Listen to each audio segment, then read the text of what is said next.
Bless up, everybody. How y'all doing? It's King Kevin in the building. Motivational Monday. Just want to give you guys some inspiration, some words of encouragement through a testimony, something that I experienced a couple of years ago, quite a few years ago, one of them, but I will share two testimonies to motivate those who are trying to figure things out, if things will work out. This is really a testimony of my faith and how far I've come along as a young man and into a full grown 40-something-year-old man you see today, So I've always been handsome. I've always been eager, about life and anxious and optimistic about what tomorrow may hold. But to get back to the point of this video, I remember when my first book was being released back in 2013. The book is called The Courage to Believe, right? Inspirational autobiography about my life and how God had helped me overcome adversities in life, quite a few of them. One of them was when I was actually releasing the book on December. This was after Christmas, 2013. And there was a woman at my church that, I've been conversing with here and there. Her name is Sheila. So everybody who knows Sheila from Redeeming Word, shout out to her till I say what's up. When I was actually getting ready to head home after taking everyone home that was on the church van. I used to drive the church van for about 4 years, 3 to 4 years at Redeeming Word under the transportation ministry. And I was faithfully doing the driving. I mean, I would leave work early sometimes, come home late, after church service, after everyone talking and laddy-gagging after church and just catching up with everybody, talking and conversing. And it was late, like 11:30 at night, probably just, about to hit midnight. And so Sheila was in the parking lot speaking with another church lady, and in fact, there was 2 women in the church parking lot. It's late night. I'm the only man there, as far as I knew. So I stopped to ask them, hey, everything okay, just to see if they needed some help before I headed home. But I want to make sure they left the parking lot first, and then I left. And so Sheila asked me, hey, so did you, I heard you got a, stage play going on. Someone gave me a flyer. And I was like, yeah, I got a big stage play getting ready to pop off, Courage to Believe. It's a book signing and stage play, which I do have the DVDs on my website, kevindorival.com. And so when I told her, yeah, play coming up, she was like, do you have everything in order? Like everything good? You straight? And I guess she's seen the stress on my face. I don't know. So she asked me that question. Maybe it was just God speaking to her. Told her, hey, ask Brother Kevin. That's what she used to call me, Brother Kevin. Now they call me Brother King. Do you have, everything you need for this stage play? And I was like, yeah, for the most part, So what did you mean for the most part? I was like, I got to order these books. That's the only thing. I have to order my books in order to make it on time for January 5th. Which was the date of the stage play. Stage play consisted of 2 of my nephews, Dave and Devon, a couple other kids from the church, Destiny and her brother, Noah. I also had, a couple of older members of the church who helped, actually was in the play and also helped in the background. So shout out to the Camerons, Willie and Gladys Cameron. Love y'all, miss y'all. Friends, Kimio, Slim was there, Rob, who am I forgetting?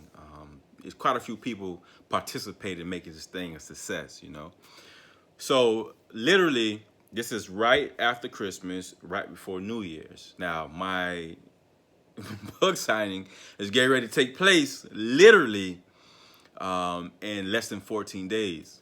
And I haven't ordered my books yet. I was waiting to get paid that Friday, which was going to be church services probably, Thursday nights. I was going to get paid the following week. So I would have had to rush delivery everything.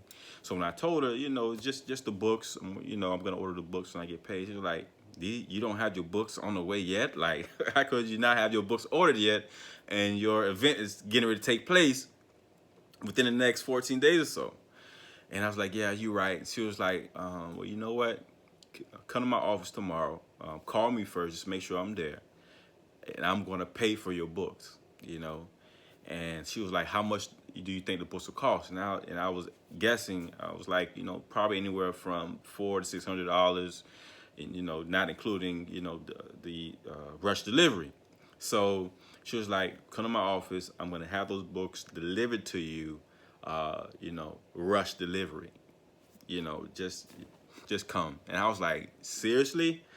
And at the time, I was like, wow, like, look at God. Just a matter of me thinking about it, speaking it to existence, and this lady comes to my rescue. And I didn't even ask her to do it. She literally, I called her the next day. She told me to come by on my lunch break. Luckily, the church, and from where I worked at the time in Fort Lauderdale, Florida, I live in Atlanta now. Actually, I'm in Atlanta as we speak. Dream come true being here, truth be told. That's another testimony in itself. So when I came to my office, she gave me her credit card. She had to make some runs. She was like, here's my credit card, here's computer. Go ahead and, pay for them and leave the credit card on my computer. And, don't worry about it. You're a good man. I've been watching you. You've been faithfully, donating your time, volunteering, helping out church ministry, cleaning up around the church. I just want to be a blessing to you. And that, like, it was like, wow, there is a God. Not that situation solidified God's existence in my life, but that was so real that someone could step in and prevent tragedy. Could you imagine what would have happened if I didn't have my books? At my book signing, that would have been like crazy, right? So she ended up, paying for them, and books came. A couple of days later, I was so elated and so thankful.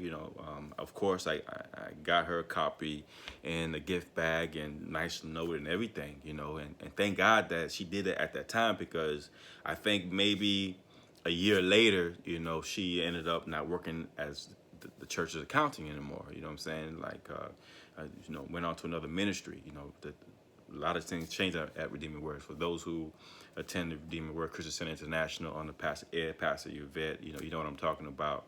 I just thank God for them. Even though I grew up Christian, I no longer consider myself as a Christian, just to be truth be told. I'm a born again African spiritualist, and what that means is I'm born again in my right mind and spirit, and not practicing any religious dogmas. I'm learning and researching things on my own and getting a better understanding of who God is in my life. If you watch my video that I just posted on YouTube, Vibrational Positive Energy, God and African Culture, that's the title of the video. Check it out. I kind of talk about it a little more in there, but I'm not downplaying anybody who's Catholic, Christian, Buddhist, whatever you are. It's all about how to connect with God, the God that's within you more, not some God up there in heaven, or some trying to avoid some devil that's, under the ground. Devil is like on earth. Many of you living in hell. Many of us living in heaven. It's just a matter of your consciousness and understanding your purpose and your calling in life. And lucky for me, through adversity and many trials and tribulations, I was able to acquire a very strong relationship and understanding that God is in me, understanding a lot of the African principles and ideologies and beliefs when it comes to God. They believe God was in everything. And as a matter of fact, that there was a mother God before there was a father God concept. That's a whole nother subject. But just understanding that, I don't have to just go by what the world is saying. You know what I mean? That's what I'm saying. The second testimony I want to give, I might give three, but that was definitely, one of them. Let me go ahead and charge this thing up before this thing dies on me. I'm on people on Facebook, checking me out live. What's up to everybody? When I was in high school, when I was in high school, I ended up having a situation where I was, playing football. I was on football team, doing pretty good. It's summertime. This was maybe my sophomore year, and tour days. Back in the day, we used to have tour days. They don't do tour days anymore because, a lot of parents are complaining that the kids are being, which is crazy, pushed too hard. I'm like, this is football. What you expect?